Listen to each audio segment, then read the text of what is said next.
Hey everyone, this is Red and my partner Lorie, and this is the Marketing Material Handling Webcast. Lorie, how are you? I'm doing good, Red. How are you? Good. I think we haven't seen each other in like months. Months. Months, Months. eh? That's right. Too long. Yeah. Well, things happen, but we're back, and then we're really happy, and we are thankful for the people that are here that will be watching this episode, and we're promised to be doing this more often, at least once a month. Lorie, can we commit? We're committed once a month. Okay, there you go. Well, today I'm very excited about our guest. I'm actually very excited that we'll be in the presence of two OGs in the material handling business, Yeah. especially in marketing. Lorie Leitner here has been here for a long time. She's one of the OGs, as we can say, in the marketing material handling space. And then our next guest, Lorie, which you would introduce, is There he is. So, hello. yeah, we want to introduce and welcome Jason Johnson. He is the Executive Vice President of Strategy and Communication at Southern States Toyotalift and has now been doing marketing with you and me, Red, for a while. Yes, yeah. The first time I saw Jason, he was I think, were you the first marketing manager of the year for Toyota? I think you were the one. I saw you on stage the Oh, no, no, first no, not time. not the entire network. No, Uh-huh. actually, the first one was Ryan Hmm. out Okay. of Wisconsin. Yeah. Okay. So I was number two. I got a great lead to follow. So I was Okay. fortunate. Well, that was my first time coming into the Toyota week, and I saw you, and you just killed it on stage. Is that when Steve Tad made me dance, where we did like Yep. the pirouette Yep. or something That like was that? it. Yeah, Yeah. yeah. Well, oh, hopefully it only stays in your memory and never makes it viral. No, I thought it was great, and like Lori and I were wondering, like what's your path to where you are now, and Jason, why don't you share with us about how your marketing and customer experience journey started and maybe finish up too with why material handling and how you got here? Yeah, thanks for the question. So, my customer experience journey started very early. My first job, not real job, but kind of, where you put some cash in your pocket as a kid, was as a caddy at a country club. And I learned very much about the experience of the person you're serving. And when they have a great day, you have a better day. When they have a bad one, so do you usually. And I do think there's some merit in that service role, right, where you're directly tied to the happiness of the customer and their experience. From there, my first real job, if you will, was working for an organization by the name of Publix. It's a grocery store. They started in Lakeland, Florida, and have grown throughout the Southeast. And I just can't say enough about how fundamentally impactful that narrative that they instilled as their culture of customer service Oh, wow. um, was was something I could embrace and get behind. It really made the work of being in a grocery store feel far more noble, Yeah. and I felt myself empowered to be able to be an active participant in my success and the customer's happiness and the success of the organization. It was really when I began to get energized. I formally went to school for both business administration and marketing. And so I was kind of technically trained in it, if you will. However, I spent most of my early professional years in outside sales. And I had the benefit of being in outside sales for a multimedia company that owned a newspaper, a television station, and a website on this new thing called the internet.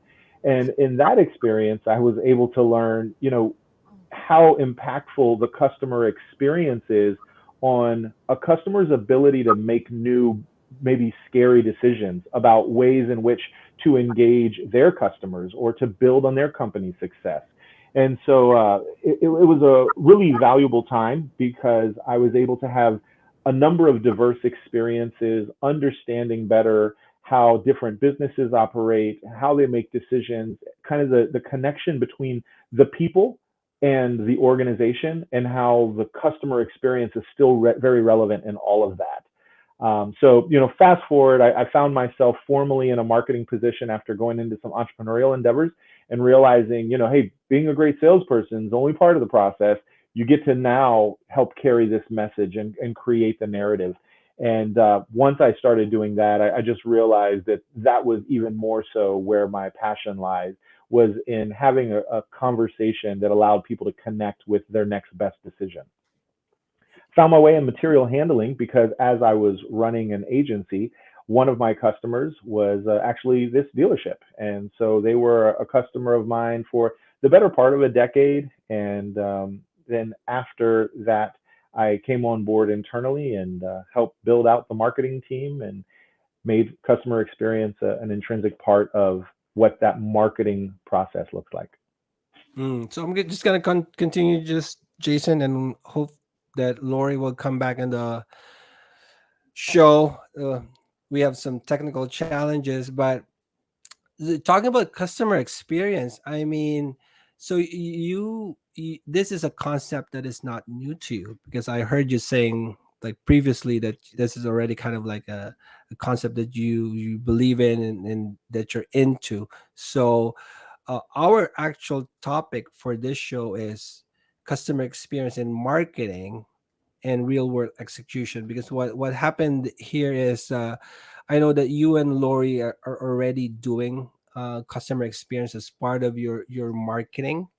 Well, first question that I would like to ask is, um,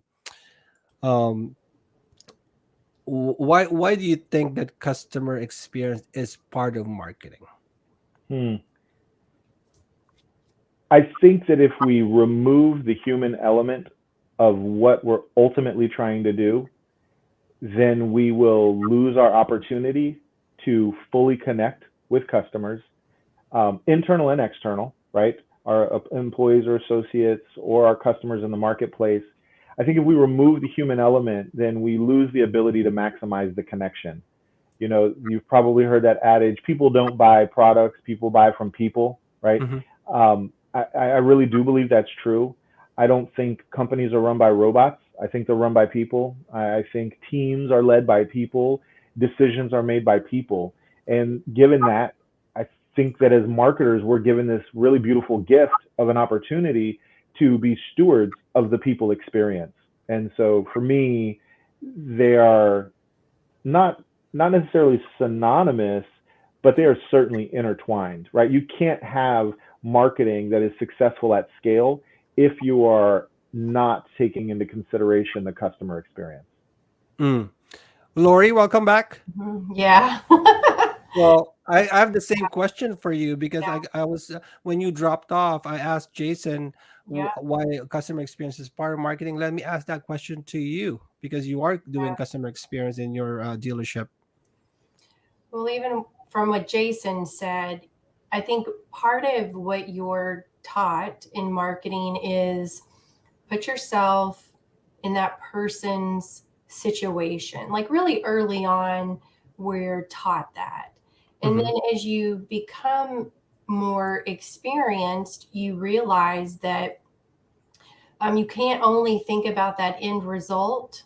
You have to think about the 10 different pit stops that it took for somebody to get to the end result. So I think you develop a sense of empathy and almost a curiosity of, let's back up and think about how this person even got here. But I Mm-hmm. always associated with something as simple as let's go get a cup of coffee. But it's not that, because it's, did I get out on time? Did I hit all the stoplights? Was the line at the coffee shop long? Was the barista friendly, right? Did I get the cup of coffee that I expected, that I've gotten for the last 10 days, and it tastes this? I mean, there's just multiple things that go into the customer experience. Mm-hmm.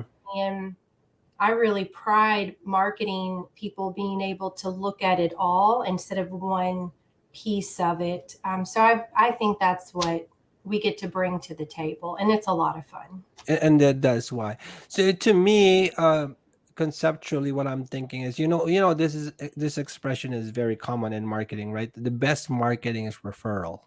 right? So I'm thinking, if our customers have a good experience, they will refer. And that where it's just like basically that's what it's doing, kind of like just a simplistic way of what you guys just said. So my curiosity, like I said before our meeting, is like, how are you guys staffing this part of your business? How are you executing, and how are you like measuring like success and things like that? So let's not put put out trade secrets, but if you could give a general kind of description to help our viewers kind of like see how they can execute, like do a real world execution of this. So I know, Jason, if you want to start. Okay, sure. So for us, it is first and foremost a formal department. We have a customer experience division under the umbrella of marketing. And I think that is a relevant point, is that if you're not formalizing the space for it, then you run the risk of it being something you're negligent to. And so it does have formality within our organization. We do have a customer experience manager who is solely focused on getting feedback through some of our very formal survey channels. And Mm-hmm. those are a variety of channels, anywhere from the delivery experience, because we do think that in that journey, kind of to Lori's point, when we look at the customer experience journey, what are the areas that we can A, gain insight on and begin to quantify, and then B, begin to influence, right? I would love to be able to make it so that Lorie never hit a single red light on her way out of the house in the morning and could always get that cup of coffee, right? But there's a space in which, as much as we're well intended, we can't. And Mm-hmm. then there is the point at which we can. And so we really try to create awareness and visibility and quantify what's going on at different parts of the customer experience journey that we can impact, and then from there begin to create action plans. We have the formal allocation of people on customer experience, and then we have an informal narrative around customer experience and the opportunity that everyone gets to play. And I think that's a great first step for every Mm-hmm. organization, right? It is not, I think traditionally we do a great job of thinking about the customer experience in the scope of marketing, kind of in the funnel, right? We market to them, they fall in, they're slightly interested, a little more interested. Now we're in the sales conversation and now they're buying, and next customer. Mm-hmm. When there's Yeah. so many other interaction points, and I think in our space in particular, we get to see this because unlike retail automotive, where a technician is in a bay that a customer never sees, Yeah. we have so many customer interaction points, especially with the small to medium sized customers, where you have Mm-hmm. an owner operator who is talking to their salesperson, talking to the accounting department, talking to the technician who shows up at their shop. These are all people talking to the receptionist when they call in, right? These are all people that are interacting with them that represent the customer experience journey.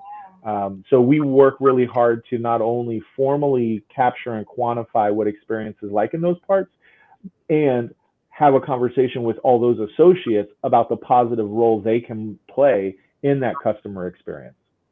I like what you said about the last time we talked about this, like that you do not stop like at delivery, right? A lot of dealers, they deliver the truck and Mm-hmm. that's it. So you go after that, and I'm assuming that you're getting more and more business out of like that continued conversation, continued relationship. Yeah, and I don't know how much of it turns into net new customer business. Mhm. For us, we kind of have a mantra around here that we've got two jobs: get customers and keep customers, right? And so I think that keep customer one is critically important. It's a lot easier to improve on a relationship that exists Mhm. than start a new one, right? And while we most definitely have outbound marketing efforts to try and capture new customers, we find that one of the most valuable elements of what we do by focusing on customer experience is we make sure that our existing relationships are as rich as they can be. You know, Mhm. I don't need new friends if I've got really awesome ones like you guys. Uh-huh. So, Lori, do you have a similar way of doing it as Jason, or tell us about how you do it? I know I got caught up in what Jason was saying. I wouldn't say that today we have a formalized, here's the department, but I do think that the marketing team has always thought about that. And so, definitely for us, we have a role that is called customer experience rep. Mm-hmm. What it used to be was inside sales. And, Mm. and even before that, right, people would have called it telemarketing, which is really negative. Like, I cringe every time I even hear the word telemarketer because it's so far away from the experience that we provide today, um, with a team of customer experience reps. But I think, regardless of the logistics of what that role does, it is in order to provide a customer with the quickest and most accurate and thorough response that we can give them. Mhm. I mean, think how many times do you, especially digitally, you fill out a form, you're interested to learn more, you want to explore that, and then about 3 or 4 days later, you're like, oh, I never heard back from them because you're busy, right? So you're already expecting them to follow up with you. And that is that's like the opposite experience that we wanted to provide. So I'd say from that standpoint that our customer experience rep team is providing that for people, even if they run into It's a problem, right? Like, let's collect info, let's be fast about it, let's get you what you need so that it's being handled and you don't have to question that. it starts there. Yeah, I was just thinking about that earlier because I was looking at email. So we do get like a lot of emails to our website, people asking like many things, and how Right. we do it. It goes to our CRM, and then it goes to the rep, and by the time the reps are busy, right? So by the time they get back, sometimes quick, sometimes not. But to the Mm-hmm. customer's point of view, they don't care if you're busy or not. They ask a question, they want an answer. So I guess for Lori, that's that you start the experience there, right? From from Yes. them contacting us, you start that good customer experience that right away someone would verify what they really need and hook them up and Right. point them the right direction. It's not like I ask question and like what's next, right? Right. So I guess like yours more from the start of the experience, or Jason is more. Do you go beyond that, Lori, in your dealership for customer experience, or?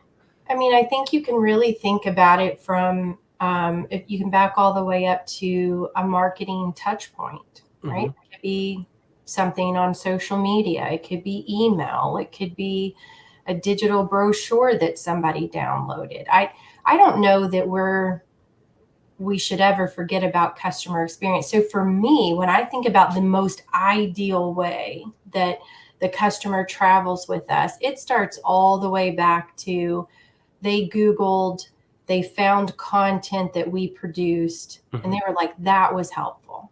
I Mm-hmm. really like that. They understand my needs as a customer or my industry. That is where that experience begins for me. And then, right now, maybe it now leads to the web form and my customer experience rep picking it up, which then leads to the field consultant coming out. So I think it begins all the way back there, and that marketing can play a role with that. Mm-hmm. Mm-hmm. Yes, ideally, like that is like Jason. In your dealership. Do you have that front the beginning of the journey? Does the your customer experience department division, do they work in that beginning part of the journey? Um, no, not formally, not the Mm. the department, if you will, but Lori did an awesome job of describing what I was intending to communicate earlier when I talked about their the customer experience and marketing are not synonymous, but they're intertwined, right? Like, Yeah. I think as successful marketers, you have to be always looking through the lens of customer experience whenever you're having a marketing conversation. And so whether it's campaign development or site design or, all of those elements, right? I mean, just Mhm. any touch point that we get, if The we're not, receptionist. yeah, if we're not thinking about it from a customer experience standpoint, then we're missing an opportunity to positively influence the customer experience. Mm-hmm. Mm-hmm. Yeah, well, I mean, great ideas. I think this is giving me a lot to work on to our dealership. But my one question is the measurement of success. I guess for Lori, it's probably conversion rate, or can you share like how you're measuring success for your customer experience reps? Yeah, I think it's hard, and for us right now, it's a bit limited because that customer experience phrase it's pretty broad. So I think some Mm-hmm. people might naturally think of surveys and then survey responses and what do you do with those, and we're not quite there yet. Not that the not that the dealership itself doesn't work on those, but from a marketing perspective, wouldn't necessarily say that today we're taking the formalized lead on it. So, but if I think about it from a marketing perspective, running into customer experience, yeah, we're looking at how many inquiries did we take in, and then following each of those inquiries all the way out, right? Did the question get resolved? Did the quote happen for the customer? And if it didn't, why didn't it? So, Hmm. yeah, we're following all of those numbers and sharing those out with people, but um, it can be difficult. And Hmm. even when you're trying to be proactive, so we do attempt to be proactive on things where we've recently done business with a company, and we want to reach out and make sure that we delivered what we promised. But that doesn't mean that you pick up the phone and they automatically pick up. So there's a little bit of, Yeah. giving back and forth with that as well. But we do work really hard to do that, and then hope that they'll get back to us in the way that they choose to communicate. Hmm. How about for Jason? Are you measuring success for this division you have, or what's Yeah, so how are you there's seeing it? sure. So there's probably two areas that we look at it. One would be what Lorie was mentioning earlier in terms of, I'd call that customer satisfaction, right? Whatever the metrics or tools or resources that a company uses to capture the happiness level or the NPS score, right? Yeah. That's customer satisfaction. That is a tangible, objective element that we look at. Then there are, I think, the other indicators that help round out the definition of customer experience. So one of the things we're regularly looking at is our customer churn, right? Mm. Whether that's in equipment sales or service, that to me is an indicator of customer experience. Sometimes we can capture the why, sometimes we don't, but reducing customer churn over time should lend one to believe that customer experience is improving. Yeah. We're also taking a look at how many times our feedback is coming that is negative in nature through either Mhm. an interaction via phone or a form or a satisfaction survey, and then the quantity of that over time. Mhm. um, we in our internal customer experience surveys, there are a few questions that we ask which really have nothing to do with a happiness level at all, but instead just, what is it that the customer wants us to know about their business so that we can be the best partner.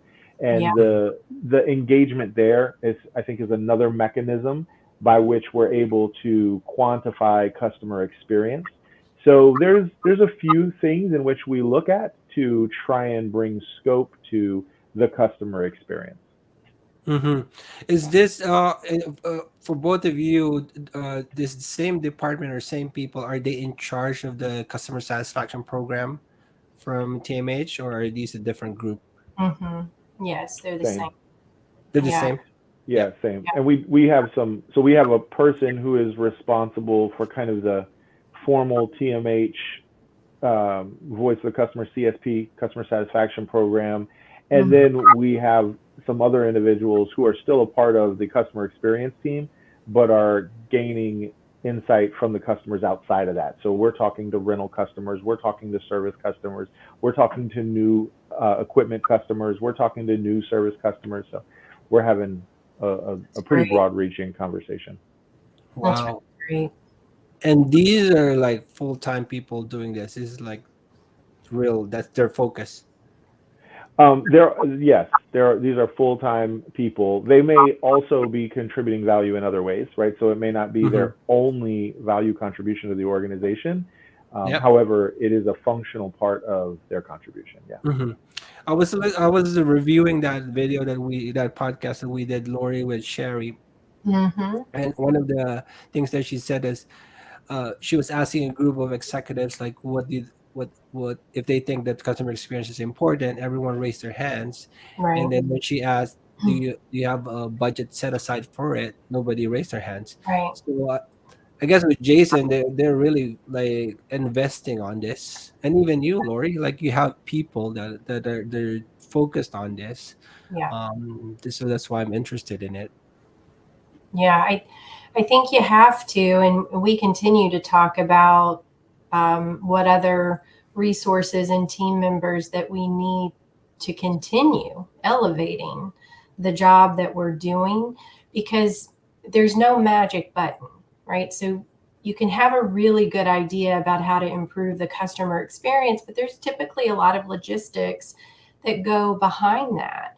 And you can't expect to shove that out to your sales managers, your sales reps, or even any marketing team members that are in place. You really have to say, this is important. We're going to invest in it. And that investment can take the form of technology or people, or a combination of both, right? So that's going to be important for people to understand. That's where I find difficulty too. Is if let's say I have a staff that's doing something, and then I add this piece of customer experience, for example, because that's not their main job. It gets Right. they do it for a bit, and then it gets on the Mhm. wayside. So it's different if this is your job. Is this then? Yes, it's difficult to sustain. And for me, like when we talk about things like survey programs, people will bring ideas up, and it's not that we haven't done the ideas before, and it's not Mm-hmm. even that they're bad ideas. They're good, they're valid. But the reason why they're not there anymore is because we couldn't sustain it. Mm-hmm. Kind of the person that was doing it either went into a different role or they got more responsibilities, and things start to kind of fall in between. So I 100% agree with you that if it is a priority, then you put something behind it, and then it really does become sustainable. So Mm-hmm. I have a question, Red, kind of Yeah. is to a little bit of a different segment, but this question has popped into my brain two or three times while we've been talking. Okay. Uh, So, we've been having pretty big conversations. This is not new stuff, but especially from selling. And Jason can relate to this to some of his outside sales experience too. But you've got, I think, a little bit of the old school thinking of relationship selling was where it was at. And that works up to a point, but also nobody buys from you because you remembered their kid's name or their Mm-hmm. favorite candy or whatever, right? So, like, relationship selling isn't quite there. And then you have the other extreme, which is transactional. Mm-hmm. And so, very much this e-com world of I click and I get what I want and I'm not really interacting, or even retail where you go in and you see the shirt, you buy the Mm-hmm. shirt, you Mm-hmm. don't really want help. And of course, that's not what we want to do in all instances, but there's a place for that. And it's really gotten me to thinking about e-commerce, especially because Mm-hmm. people do want to come to their material handling dealer and Mm-hmm. buy parts and other things on e-com. And I don't want to make the mistake of, because I think in this customer experience, consulting, consultative selling type, that I'm all of a sudden tossing too much information at them, right? And now I'm giving them a bad experience because there was a reason why Yeah. they wanted to use e-commerce that was a little bit more Mm-hmm. transactional. So that's really been getting me to thinking about the ways that people are choosing to buy. Like what moment are they in? What headspace are they in? And really making sure that I am matching them correctly in those Mm-hmm. spaces. But that was a light bulb moment for me a couple of months ago. And I don't know if anything has happened in your world that's made you think about that or not, but I'm curious. Jason. Sure. Yeah, I think you made a great point when you said meeting them in their spaces. To Mm-hmm. me, it's interesting. We do have this broadly held narrative that like relationship selling isn't a thing anymore. But I would argue that it is. It's still the thing. It's just, to use your words, creating the relationship on the terms your customer wants, right? And I don't know that I don't know that it's any different to build a relationship in a transactional digital environment than it is in a face-to-face environment. And ultimately, what the relationship represents is trust and permission, right? Mm-hmm. And so I think as marketers who are building a customer experience based approach to engaging, you can have a successful field sales team that are meeting customers who maybe start their research digitally, or maybe they start their research person to person asking their friends, or maybe they don't want to research at all. Maybe they're in the headspace that they feel like this is a decision they can make online. But when you look at some of the environments where e-com has replaced what was traditionally a relationship environment. Right. Look at Amazon. I Yeah. would I would invite us to think of our relationship with the app. It's one where you trust. It's Mm-hmm. super transactional, but you have trust that when you open it up, you make your selection, it's going to show up. And if something doesn't go right, your Yeah. good friend Amazon is going to make it good, right? Yeah. Like Mm-hmm. that's a relationship. Yeah. So I do think that using your words, by meeting the customers where they are and providing a space that facilitates the relationship they're looking for, you can have relational sales digitally. You Yeah. made a great point earlier about the customer experience journey beginning when a customer Googles and then they find content and then they realize, hey, these are people who know what they're talking about. And so I trust them. So I'm going to reach out to them. All of that is the new relational sale. Yeah. And I think that's why our industry, the material handling industry, is unique because you have that. Like you guys said, meet them where they are. Like some would be e-commerce online customers, but a Mm. lot are still like personal relationship. That's why in our dealership, marketing is very working very well with our sales team. We help them out because they are the ones that are out there. They are the ones that are like sharing our message. And I don't know if it's the same with you guys, but in our dealership, when we just did a website analysis, 95% of our users are still using desktop. What Yeah. that tells me is they're they're not totally fully in that e-commerce or app-based kind of transactions. We're on our way there with a Toyota e-commerce site, but majority is still, I would say, that personal kind of like relationship. That's why sales and marketing. It's important that we work together, so that this will work for all of us. That's a high amount. The Yep. desktop. desktop piece, I'd say ours is at least, a 60%, but that's a Did really you did you do a recent analysis on your traffic? just, 60 yeah, 40. like periodically, like really looking at how people are connecting with us. And I'd say it's usually like in that 60%. It doesn't sway a lot. I Wow. kept waiting for it to be more mobile because for years that's what we kept Yeah, that's what we've hearing, been saying. and we Yeah. were getting penalized if things weren't mobile friendly. But it's really kind of plateaued there for a while. Hmm. Yeah, I was surprised when we did that analysis because we are redoing our website. So when we did that, it's still a big percent is like desktop. Hmm. So that tells us a lot in terms of like who's our like current customers. I wonder if you would find a different result if you looked at periods of time over time. Like I wonder how if there was a window pre-COVID where maybe your mobile usage had elevated, and then after COVID, if it had returned to a high usage of desktop, just because I mean, culturally from an economic market landscape, we're each in very different markets. Florida Hmm. returned to being in person. Mm. You know, some would argue we never stayed inside, right? And then Canada, right, I think is the opposite end of the spectrum where there is Everyone still was quite a inside. bit of, yeah. So Yeah. I wonder if maybe that's what you're experiencing is just kind of Well, that you know what? I'll cyclical. take a Maybe look at you that. had adoption. Because you're right because that's a 2 year period, right? Yeah.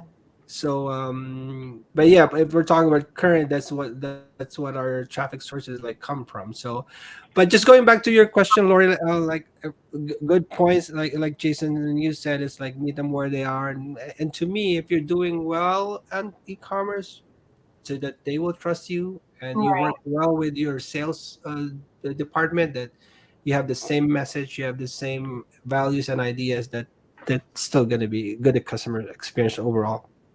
Yeah. Mm. Yeah. So, Jason, do you have any question for us? We won't charge you money. Until I get the bill. Until I get the bill. Uh, Not a good experience. I'm curious, where do you guys feel like you've had some customer experience victories as of late? Good question. Yeah. Are you talking about like? Well, if I can start, Lori, we don't have the program yet, but Mhm. talking about customer experience, we have a couple. We have Google my Google reviews. We use Trustpilot. And where I say success is more of like we have success actually in seeing customer dissatisfaction, because that gave us the opportunity to correct. It's not a lot. It's very few customer dissatisfaction, but when we find them and we work with a customer and it turns out great and the relationship goes back together, that's where I find success really, because our products are great, our dealerships are good, so everyone's saying we're good, we're good, we're good. We're so used to hearing we're good, and when we hear something that you're not good and you're able to fix that, to me that's a success. So Yeah. I'm just that's from me. So I don't know, Lori. Uh, so a couple things pop into my head. One for us has been very company wide, because again, Red brings up a good point with our interview with Sherry. If there's not something formalized in place, it doesn't happen.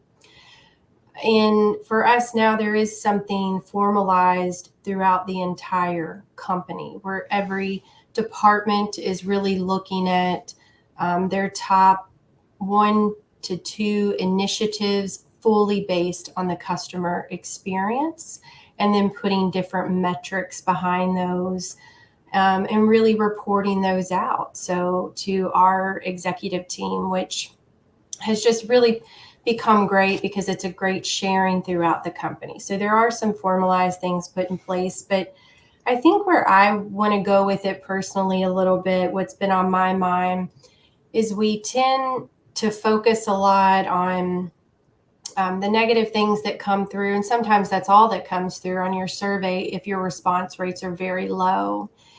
And I'm really curious when you talk about net promoter score, really looking at the people that are giving us a 7 or an 8, because I think that's kind of natural to give somebody a 7 or 8 and you really still feel like you're scoring them high. But you're trying to get to that 9 or especially the 10, and really saying, what could I do to get your 8 to a 10? Like, what do you need from us to go from an 8 to a 10? Like, that's where I think the energy is and what gets me excited about learning more. Yeah. Oh, that's great. I think we are. Ooh, we have long gone past our time of 30 minutes. But I guess we can probably almost end this by probably asking Jason any tips for dealerships that would want to set up a customer experience division department. Mm. Yeah, I think the first thing is act where you can.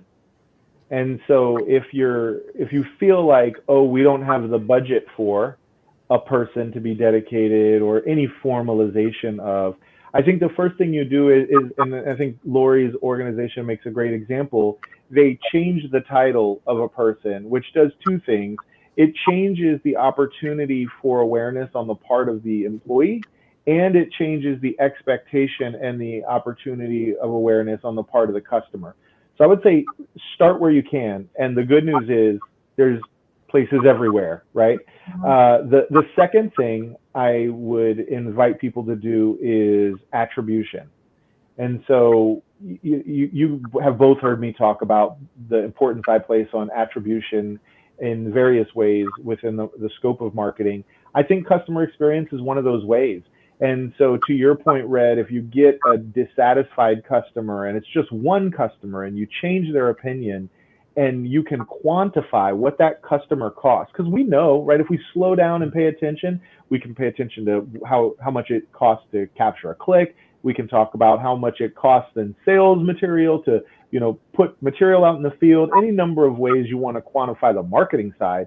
But then there's the value of the life cycle of the customer, right? And so in some way, for an organization to begin to quantify the value of customer experience efforts gone well, I think you begin to create a business case where companies start to formalize and allocate dollars that they traditionally said, well, that's just customer satisfaction. As long as people don't hate us, we're all right. Or, yeah, we'll get to the surveys when we can. Mhm. Starting where you can, whenever you can, which is like immediately and everywhere, but starting somewhere and then working really hard to find ways to quantify the value of customer experience gone right. Sometimes you have to start with customer experience gone wrong, right? If we lose a customer, how much did that cost us? That decision for that customer to depart because we weren't stewards of the relationship, how much does that cost us? Okay, now we can put a dollar value on customer experience well executed. That's good. Wow. You can drop the mic now, Jason. That's good. Well, I mean, like I said, it's an honor to be with these two OGs in the marketing material handling business. Lori, am I seeing you in the next month? Absolutely. Okay. Well, Jason, thank you so much for being with us. I'm going to end this show with our little jingle here, but see you guys in the next show. Thanks so much for having me.